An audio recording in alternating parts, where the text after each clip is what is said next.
কখনো কখনো কোনো কথা না বলে নীরবে দূরে সরে যাওয়ায় প্রতিবাদের এক গভীর ভাষা হয়ে ওঠে। সব অপমানের জবাব চিৎকার করে দিতে হয় না। নিজের সম্মান রক্ষা করার অঙ্গীকারই হলো প্রকৃত আত্মমর্যাদা। নিজেকে ছোট হতে না দিয়ে নীরবে কোনো সম্পর্ক থেকে বেরিয়ে আসাটাই হলো আসল সম্মান। সব কথার উত্তর দিতে নেই, সব বিতর্কে নিজেকে জড়াতে নেই। এমন কিছু সম্পর্ক আঁকড়ে ধরে থাকলে নিজেরই ক্ষতি হয়, নিজের আত্মবিশ্বাস কমে যায়। যা ভেঙে কাঁচের টুকরোর মতো হয়ে গেছে তা জোড়া লাগানোর চেষ্টা করা বৃথা, কারণ সেই ভাঙা অংশে বাতাস ঢুকে ব্যথার গভীরতা আরো বাড়িয়ে তোলে। জীবনের পথটা খুব সহজ নয়, বাঁকে বাঁকে লুকিয়ে থাকে অপমানের কাঁটা।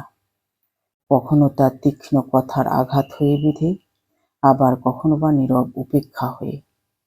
প্রতিটি আঘাতের হিসাব রাখতে গেলে জীবনে অনেক মূল্যবান সময় নষ্ট হয়। এর ফলে অপ্রাপ্তির হাহাকার বাড়ে, যা জীবনের সব প্রাপ্তিকেই অর্থহীন করে তোলে।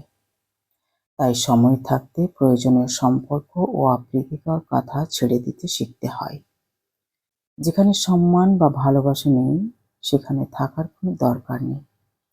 একটি দীর্ঘশ্বাস ফেলে শান্তভাবে নিঃশব্দে সেই পথ থেকে সরে আসাটাই বুদ্ধিমানের কাজ।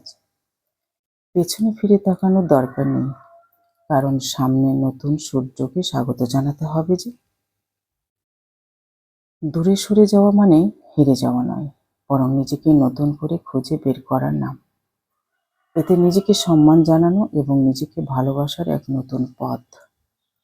জীবনের এই কঠিন লড়াইয়ে কিছু যুদ্ধ না লড়ে বরং এড়িয়ে যাওয়াটাই ভালো। নিজের মানসিক শান্তি ফিরিয়ে আনতে নীরবতাকেই জীবনের অংশ করে নিতে হয়, কারণ সবকিছুর উত্তর দিতে নয়, কিছু প্রশ্নের উত্তর